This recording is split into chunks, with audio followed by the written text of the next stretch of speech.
My goodness. Well, welcome everyone. I'm Kathy Santillo. I'm part of the events team here at RJ Julia. And I know we don't really need too much of an introduction, but I'll just do a very brief introduction for today. So we will have a signing at that table right over there afterwards, if you're interested to stay for that. And we have with us today, Carola Lovering, who is the best-selling author of the novels that many of you know already, Tell Me Lies, Too Good to Be True, and Can't Look Away. She's a graduate of Colorado College, and her work has appeared in, many of you know already, Vogue, New York Magazine, W Magazine, National Geographic, Marie Claire, and Yoga Journal, among other publications. Her novel, Tell Me Lies, as you probably know, is now a television series for Hulu. She lives right here in Connecticut with her husband and 2 young children. I just spotted that Bye Baby is a March 2024 Indie Next and Library Reads pick. That's wonderful. And I also agree very much with this particular praise from Greer Hendricks that you may have seen, New York Times bestselling author of the Golden Couple. Carola Lovering has hit the ball out of the park again. Her latest is a gripping novel of suspense that explores the complexity of a female friendship bound by childhood secrets that is simultaneously life-affirming and toxic. I could not put it down.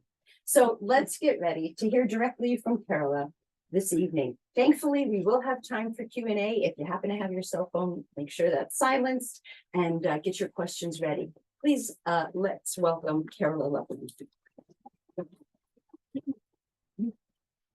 Thank you guys. So thank you, Kathy, for the intro and for having me back to the store. I was here a couple years ago, less than 2 years ago for Can't Look Away, which was so much fun. And I'm thrilled to be back. I love this bookstore. So I thought I would start with a brief reading from Bye Baby. This is going to be from the middle of the book. There are no spoilers. But I thought that this passage it kind of focuses on some themes that I'll talk about and that are prevalent in the book. But again, I promise there are no spoilers. I've crossed out the sentences that give spoilers. Okay.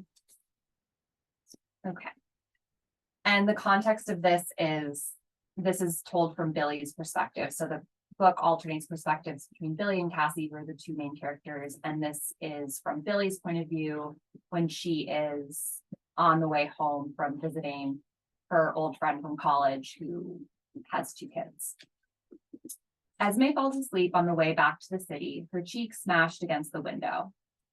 I gaze past her at the suburban sprawl backing onto the train line, a blurred scene of rusty swing sets and chain link fences. Eventually, I let my eyes flutter closed, digest the afternoon. I think of the tiny blue handprint on Becca's wall and the fabric swatches and the baby monitor, and imagine Alex and I living a life that encompasses those things. Instantly, the thought feels wrong, glaringly so, and I'm relieved that the train is pulling into Grand Central, Esme blinking her eyes open with a wide yawn as the conductor announces our arrival. Esme and I part ways on Lexington. We promised to grab drinks next week, but the plan is flimsy. The fact that it'll likely get rain checked, an unspoken truth between us. That's just how friendships become in your 30s, I think, as I head south. The love is still there, but the urgency for that constant companionship fades, replaced by something else. Romantic partnerships, yes, but maybe we also just get tired. This makes me think of Cassie, of the stark difference when it comes to her. Becca and Esme were never my family, not like Cassie was. And the irony is that now, when I truly need them, Becca and Esme are the ones who answer my calls. It feels good to stretch my legs, and I end up walking all the way down to the West Village. It's past 6 by the time I reach my neighborhood, and the streets are buzzing with Friday energy. In front of me, a little girl in a plaid coat is holding her mother's hand, skipping to keep up, her blonde braids swinging.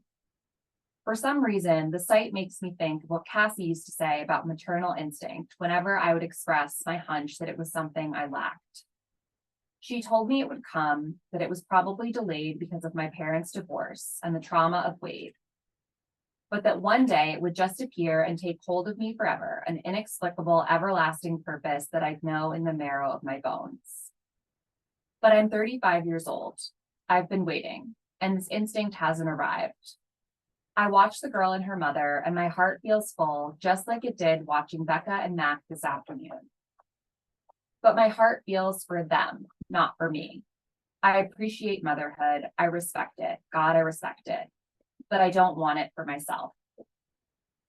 Tears prick my eyes as I pull open the heavy double doors to my building, and I wish for the billionth time that I could talk to my own mother, that I could crawl into her lap and let her stroke my hair, let her soothe me with her voice, the one that always held answers, that made me feel safe for no other reason than that it belonged to her. In my apartment, I flopped down on the unmade bed, let a fresh batch of tears slide from my eyes, crushed by the weight of so much that I don't understand. I don't know why I don't want to be a mother. I don't know why I can't stop remembering that tomorrow is Cassie's birthday. I don't know why I care that it used to be a day I cherished and celebrated, but isn't anymore because it can't be, because she won't let it be. She won't let me care about her, and I don't know why. So thank you for listening. I'll start by giving my elevator pitch for Bye Baby for those who haven't read it yet, because I'm sure many of you haven't. It just came out. Bye Baby is the story of a very complicated and ultimately toxic friendship between two women named Billy and Cassie. And these two women have been best friends for the majority of their lives until recently. So we meet them when they are in their mid-30s, and they've begun to drift apart over the past few years. Cassie is a new mom. She's newly married. She has this up and coming career as an influencer, like a fashion and lifestyle influencer. And Billy, on the contrary, is single. She's child-free by choice, and she just feels very pushed out by Cassie and Cassie's new priorities. So the catalyst for this book, which happens on the first page, it's not a spoiler, is that Cassie's infant daughter goes missing at a party. And the reader learns, unbeknown to Cassie, that Billy is the one who's responsible for this kidnapping. So the reader kind of knows the secret and Cassie doesn't. And then from there, the book goes back in time in two different timelines. So first it goes back about 6 weeks earlier to tell the story of the events that led up to the kidnapping. And the second timeline goes back much further to the early aughts when Cassie and Billy first meet in middle school in their Hudson Valley hometown. And this timeline really dives into the backstory of their friendship and tells, the full story of their friendship over the years. So I kind of see this book as like part suspense, but also part deep dive into a complicated lifelong female friendship. And that's really what I set out to do. I feel like in my previous books, I had always focused on romantic relationships primarily, and the friendships were on the side more. And I knew that, like, I had always kind of known that I wanted to write a book where I flipped that and where I focused primarily on friendship, and the romantic relationships were more like on the side. And so that was very much like in my head when I sat down to write this book. I just knew it was going to be like my friendship book. And I had been talking to my agent about it, and we'd been brainstorming, and she gave me the idea. She said something that stuck with me. She said she thought it would be interesting to kind of examine a friendship between two women where one of them is a mother and one of them does not have children and does not want them, and like what does that look like as you grow up and make those different choices. And so I thought that was really interesting, and that is what I set out to do as well. And I started writing this book, it's like August of 2021. I was a new mom, a newish mom. My son had just turned 1. And we hadn't had like any childcare during COVID, the first year of his life. And so then like August of 2021, we got a part-time nanny, and I was like, I'm going to sit down and start writing something. And it kind of just came at the right moment in my life to tell this story, because I was very much feeling like I was suddenly in this new stage of life where I was a mom and married, and we had recently moved to the suburbs. And I just felt it was kind of like one of those wake up moments where you're like, okay, wow, I'm not like 28 anymore. Like, this is real, this is life. And I felt I had started to feel like some of my friendships were changing during that time. Like, people, it felt like, you know, your whole life you are kind of on the same path as your friends. You're in school and you're in high school, college, then you're in your 20s, and everyone's kind of like figuring out their jobs and like newly in the workforce together. And then I think that, you know, not all the time, but generally like in your late 20s, early 30s are when people start to like veer off in different directions, and you've been kind of in the same place as your friends for so long, and then suddenly you're not. You know, oftentimes geographically, but also just metaphorically, you're in different stages, and some people are getting married and getting into serious relationships, and some people very much are not there and like still dating or getting more into their careers or moving to a different country. Some people are becoming parents, and it felt like a very challenging time. And still does to me, like friendships and how they evolve as the people in the friendships change and evolve and become who they are. And so that's really those are the emotions that I was kind of feeling when I sat down to write this book.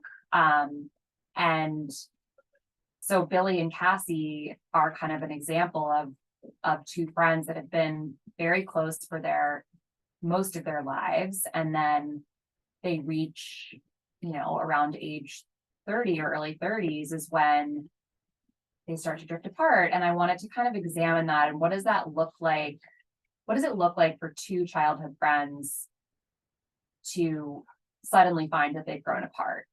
And one friend is hanging on more than the other, because again, no spoilers, but it's sort of revealed in the beginning of the book, but Billy is the one who feels very pushed out by Cassie. And Cassie feels like she needs to set boundaries with Billy, which I think is, you know, is a real thing. And I mean, one of the really interesting things for me about writing this book is that I really related to both main characters like equally. I feel like in my past books, there's usually been like one character that I relate to more than the others. But here I really identified with a lot of the feelings that both women are experiencing. And that made it just a really interesting and enjoyable and cathartic writing experience. I mean, I think that you know, from Billy's perspective, I absolutely relate to like being the friend that feels like suddenly one of her oldest best friends like isn't ever texting her back, and like you can't get a call back, and that feels so hard, and it's so confusing, and you feel kind of hopeless, and what do you do? And then on the other hand, I definitely feel I have experienced Cassie's feelings where she, you know, has like a new baby, and she feels like maybe her friends that don't completely get it yet, and feels the need to like set boundaries with certain people who, you know, don't are like kind of intuitively see those boundaries. And so I think that there's a lot of nuance in this book. Like when I first sent the first draft to my agent, I remember I was really worried that like Cassie was going to be too unlikable. And so I warned my agent. I was like, I'm really worried that like one of the characters in the book is way too unlikable. And she read the book and she was like, I don't know which character you're talking about. They're both like pretty like they're both unlikable. I mean, they both are, you know, have redeeming qualities, but that was interesting to me because I always sort of had seen Cassie more as the villain. But like, I think that your from what I'm hearing from like reader feedback, like your allegiance can kind of waver and kind of like go back and forth throughout the book, which I hope makes for like an interesting reading experience because you kind of like never really know who to root for, is my hope. So yeah, I mean, that's kind of just a little bit about why I wrote it. I also, I can talk a little bit about like my process if that's interesting to people. I feel like I always like to hear about writers' processes. I don't know the plural of that. I think it's interesting because like for me, process is something that is so different with every book. And I feel like as a writer, like you get asked a lot, what's your process? What's your formula? And for me, it's been so wildly different with each of my books. Like with Tell Me Lies, I was, that was, I think for your debut, a lot of times, like you're writing your debut almost secretly. Like maybe it's different if you're in grad school and getting your MFA and it's very much like, okay, you're workshopping this. But for me, like that was not my situation. I was working a full-time job and then kind of writing Tell Me Lies on the side, and I would work at night and on the weekends. And I kind of just like pieced together that book during my free time, and it took longer. And it was never like, I didn't have, like a specific method that I was following because I didn't really know what I was doing. I just was sort of following this passion and taking a leap of faith with it. And then with Too Good to Be True, I had a lot more freedom. I was not working a full-time job anymore, but I was teaching yoga on the side. So I could kind of write whenever I felt inspired. And I'm such a night owl. I usually like, if it's my choice, I'll write at night, and I'm not really a morning person. I'm not one of those people that can like get up at 5 a.m. and write for 3 hours. I cannot do that. And so I feel like with Too Good to Be True, I just had a lot of freedom to kind of work when I felt like it and work for as long as I wanted or not. And that was really awesome.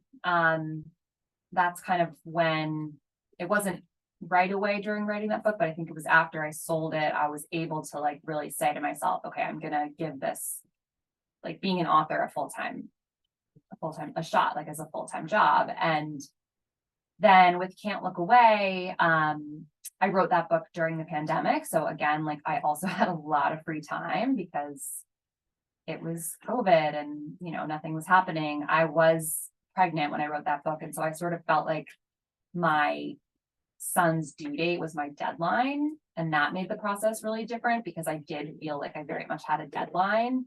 I was really nervous about, I had no idea what it would be like to write a novel, like as a mom, and if I would lose all of my brain power and, if I would never have a free moment again. I think before you become a parent, you just have you don't know what that's going to be like.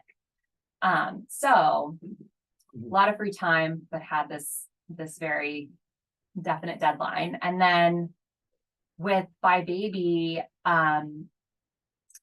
my process is really, really different now because this is the first book that I had written like as a mom from start to finish. And so now I don't stay up late anymore. It's just it's not my life right now. And I still don't get up early. I'm still not like a 5 a.m. person. I wish that I were, but my process now is really, writing when we have childcare, and like I have to write during those times since we have a part-time nanny and she's amazing. And like, I really have to force myself to write when she's working, because if I don't do it then, it's not going to happen. And so I think that like, because of that, I have gotten, like stricter with myself about writing and setting kind of like word targets for the day, which I never used to do. And I kind of used to like roll my eyes at authors that did that because I'm like, oh, like just let the words come out. But like, I think now, as a mom and like when your free time just feels so much more limited, it helps to have those goals. So I try to write like 500 to 1,000 words every day that I'm writing. During the time when our nanny is there. And like, that makes me feel like I'm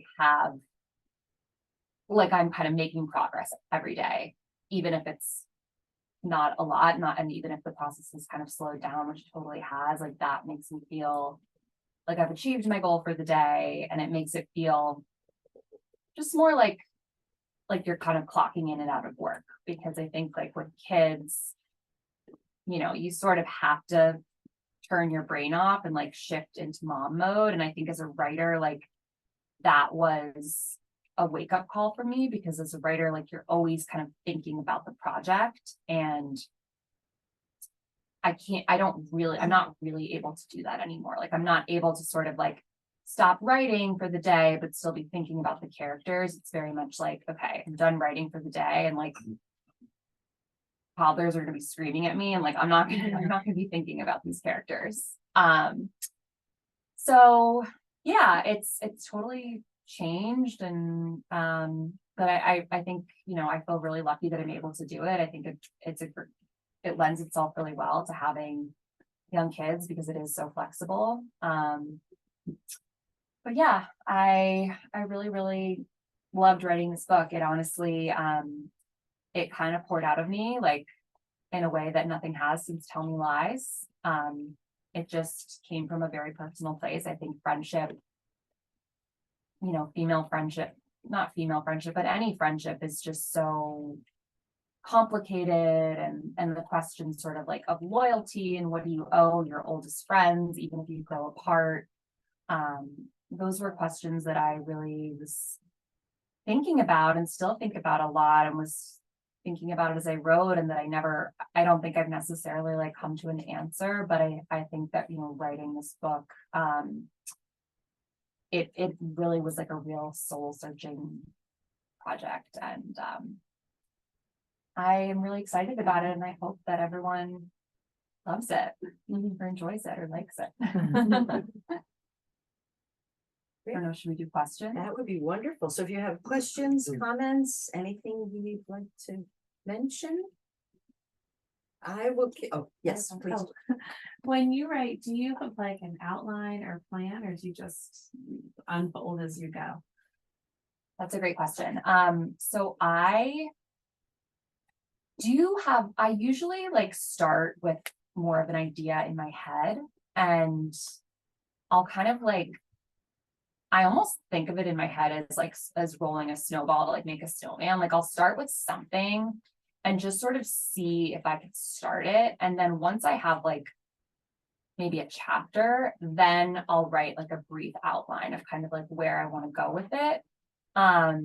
It's not anything super detailed. I feel like I kind of start out with a very like bare bones outline, and I fill it in more as I go, because I feel like I kind of need to see where I'm going. It helps me stay organized and on track, but I also am not one of those writers like that can plan everything meticulously beforehand. I know some people work that way, which is really cool. I feel like I don't know where I'm going really always until I'm in process. So for example, with Bye Baby, I very much knew like the prologue came to me pretty fully formed, and it's a short, that's how the book opens. And the prologue came to me, and I wrote the prologue. And then after that, I sort of saw like the middle point of the book, and I saw like where I wanted to go to get to the middle,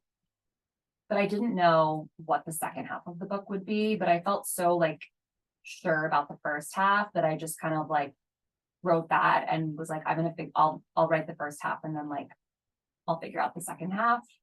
And so that, yeah, it's not always like, it's not that exact for every book, but I think I always have kind of like points that I'm writing to, and it's the middle parts that I kind of fill in and beef up my outlines as I go. Thank you. Yeah. I was surprised to hear you say that you had set these goals, 500 to 1,000 words and.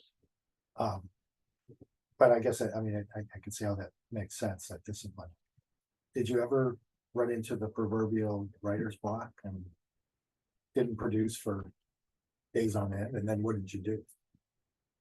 Yes, I mean, absolutely. Like, I think that, I mean, during, like, right now, when I'm doing book promo and sort of in this phase of launching the book, which starts, I don't know, maybe like a month before the book, and you're kind of shifting into promo mode rather than like writing, I feel very like out of touch with the project that I'm working on. And so that, I guess, is sort of like the equivalent of writer's block. And I definitely get writer's block. I mean, I think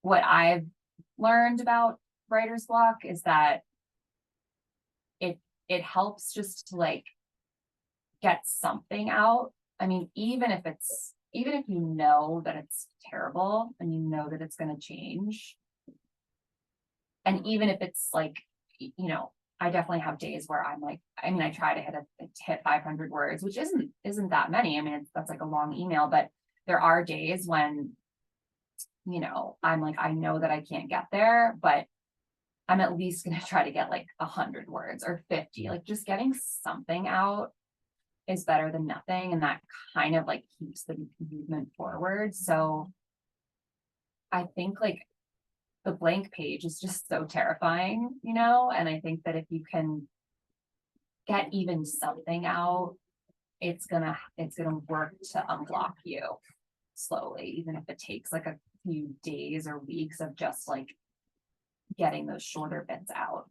And just also remembering that you can always go back and revise and edit, and you will. And that's, you know, for me, like editing, I mean, I do really enjoy like drafting, but sometimes it's so hard. And I think that going back and editing something is so much less intimidating, because you already have something on the page to work with.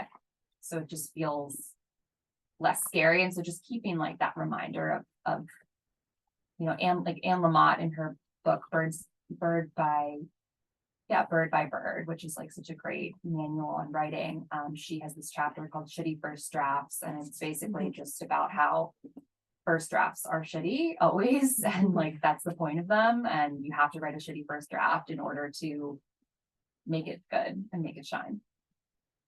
I've got to follow up though. There's the flip side to all of this, and you're writing within a limited period of time usually, because you have the nanny. And so what if you get super inspired and you're on a roll? Then what? You know, how do you put that in a can and take it out later? I mean, I know, because it is harder to get back into it when you stop. I mean, I will say, like, it's honestly kind of a good feeling if I end a writing day feeling inspired, because I know that I'll kind of have that momentum when I pick it up the next day. so it's not lost. No, I think like, I don't know, it's almost harder when you sort of, you know, you're just trying to get the words out and you meet your goal, and then you're like, oh God, what am I going to write tomorrow? I think it's almost like having that momentum makes me more excited to come back to the computer. Like I've heard authors give the advice, you know, you should stop in the middle of a sentence, because then the next day, like it'll be easier to it's easier to finish a sentence than it is to start a sentence. I don't really think I agree. I feel like I need to, you know, finish my thought at least, but I think it's that idea of like, if you end with momentum, then it's more like inviting to kind of start with that momentum. And I mean, one day, like from day to day, you don't lose it. I think you lose it over, like I lose it now when I'm doing like these events and stuff, and the promo is when I really, like, I think when I go back to write the book that I'm currently working on, I'm going to be like, what is this? And like, I'll need to go reread, because, you know, you get out of manuscript and it's like so hard to get back in. But if it's just a day, like you're still in that rhythm.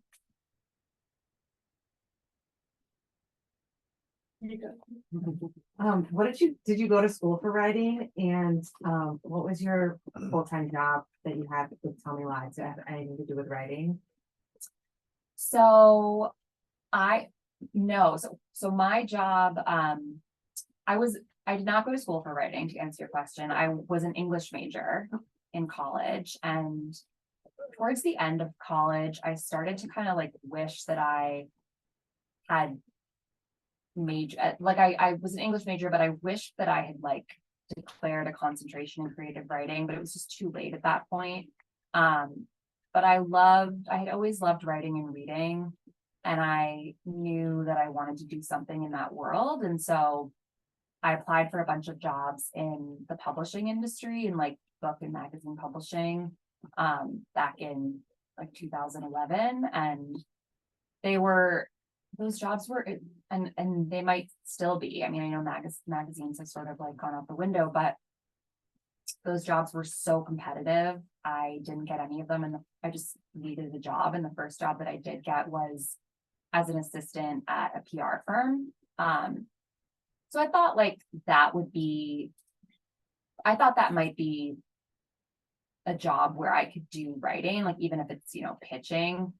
But ultimately, I really did not love it. It just was not creative enough for what I wanted. And so I was in the process of trying to pivot to the copywriting department of my agency, because I just knew that would be more creative. And I had been given the advice by people who knew I wanted to kind of like make this pivot, that in order to get a job in copywriting, you need a writing portfolio, and you need to start, you need to have some clips. And so I started writing a little bit of freelance for like, not fiction, but for like Elite Daily and Thought Catalog, which were, I feel like, bigger back in 2013, 2014. And so I was writing, and then I started writing Tell Me Lies around that time, like as a passion project based on loosely based on my experience in college. And I kind of just,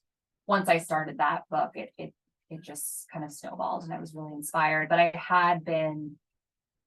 definitely had been like thinking that I wanted to do something more creative while I was writing that book, or right before I started writing it. Yeah, I'd love to hear about the process of like moving your passion project to a published book. Like, how did you find your agent and all the next steps that required to get like an actual book printed? Yeah. It was definitely hard for me. Like, I know, there are plenty of authors who will tell you they had a really easy time getting an agent. I was not one of them. I really didn't know what I was doing with the whole pitching process. And I was Googling, like, how do I get an agent? How do I get an editor? I had to like really do a lot of research online. And I was also, Tell Me Lies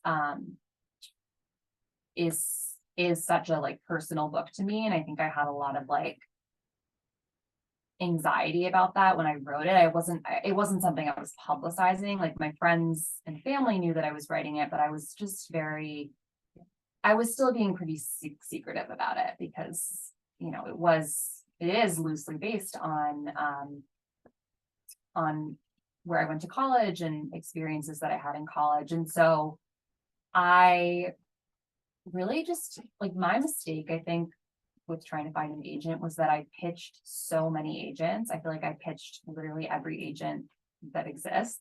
And I didn't like tailor my query letters enough. And I was just sort of like probably pitching like these mass emails to like every agent in New York City. And I also had originally been pitching Tell Me Lies in the wrong genre. So I've been pitching it as new adult fiction rather than just contemporary fiction. And so I'd gotten like a bunch of rejections from agents, and I was sort of at the point where I was ready to give up. And then I decided, like, as a last ditch effort, I would go to this conference in New York called the New York Pitch Conference, where you're working with industry professionals and they help you hone your pitch. And I did that. My mom actually, it was like my mom's present to me for my birthday was like giving me like attendance to this conference. And so I went, and people there like really helped me. They were like, your book is not new adult fiction, it's contemporary. They helped me change my pitch. You also have the opportunity at these conferences to like pitch a couple of editors and agents in real life. And so I had gotten some good feedback about my query letter. And then this is kind of backwards, but I knew an editor at the time, not like personally, but I knew of her. She worked at Atria at Simon and Schuster, and she had taken over my cousin's job as an assistant, an editorial assistant at Atria, and I knew her, and so I had like talked to her on the phone, I think 5 years earlier when I was in college, and I was thinking about going like book publishing, and I still had her email, and I kind of emailed her on a whim and was like, I don't know if you remember me, but I didn't end up going into book publishing, but I did end up writing a novel. Like, would you ever want to look at it? Which is, I say it's backwards because I think like 99% of the time or something, you really should have an agent before you pitch an editor. But she very kindly was like, sure, I'd love to, look at like, sure, send me the first 50 pages. And long story short, she ended up reading it and loving it, and ultimately like then referred me to a few agents. And I think like once I had her like an editor's referral, agents were more interested in working with me. And so then I signed with my agent, who's still my agent, and then that editor ended up being my editor, who's still my editor. That's sort of like our origin story. But I think like all of that is to say, every agent is so different, and like publishing is so subjective. I really think that there is an agent out there for everyone, and you just like, you have to be persistent. Like I really was persistent for a long time. And, I think that like, it's so dependent on to like what agents currently are representing, and do they have too many thrillers and they're looking for something else. And so I think, if you are in the position of looking for an agent, just be persistent, tailor your query letters, reference other books that they represent that you love. And yeah, that's my story. Thank you. It makes me wonder how many good literary works end up in the bin because the agent, I mean, it is so subjective. I don't even understand how this works.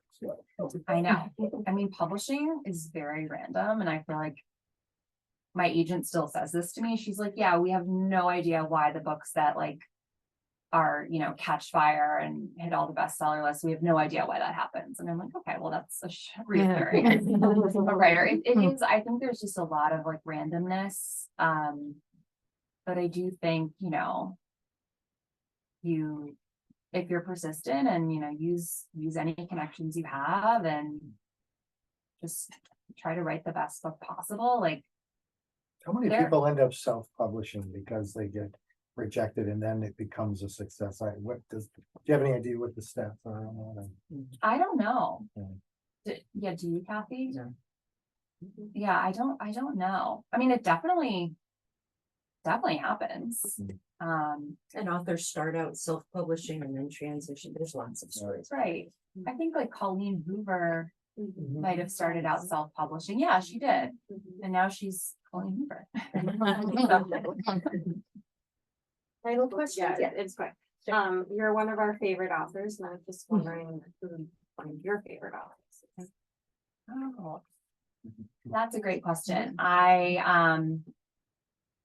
Well, right now I'm going to say I absolutely love Dolly Alderton because I'm finishing her new book, Good Material, and it's fabulous. Highly recommend it. I love like Lisa Jewell. She writes such amazing thrillers. Jessica Knoll, Rebecca Searle. I love Curtis Sittenfeld. My husband's always like, do you like any male authors? I don't know. Riley Sager, Will Dean. You read I any of have them? not read a Riley Sager book actually, but I know he's very well. I only read two. I highly recommend, The Only One Left. That one came out last year. Oh, yes. That It's was like a red and purple cover. Yes, Yeah, that was yeah, really yeah. good. Yeah. That was one of Um, my favorites. No, I've male, I mean, there are a lot of very talented male authors, Jonathan Franzen. I read one of my favorite books that I've read in the past year is oh, this is actually, it's not a male author, but it's about a male, well, Demon Copperhead, which Oh, so good. but that was really amazing. Yeah, I'm more like, those are some of my favorites. I more feel like I'm drawn to certain books sometimes than like just keeping up with an author. Taylor Jenkins Reid, another one. So as we wrap up, is there anything else you might want to tell us about projects you're working on? Sure. So my next book, which I'm writing the shitty first draft, it's currently set in Aspen, Colorado, which is very different for me. I feel like all of my books have been set on the East Coast in the tri-state area. So I was just sort of like, I need to get out of here. I need to get out of the tri-state area. And I'm, again, my agent, she has always wanted an Aspen book. She's like, you need to write my Aspen book. Because I briefly lived in Aspen, in my 20s. And so that's what I'm attempting to do. It's not really like, I don't think it needs to be set in Aspen. It's kind of, I can't say too much about it, but it's about motherhood and it's kind of about like the dark side of motherhood. So I don't know if it like really lends itself to an Aspen setting, but I'm trying to make those two things merge. And yeah, I'm really enjoying writing it and I'm excited to get back into it. That's great. Well, if you can join us for the signing, Carola has said that she'll stay here for the signing. And we thank all of you for coming out this evening when we have lots of choices and you came to share with us. So thank you very much. And please join me in thanking Carola for this. Thank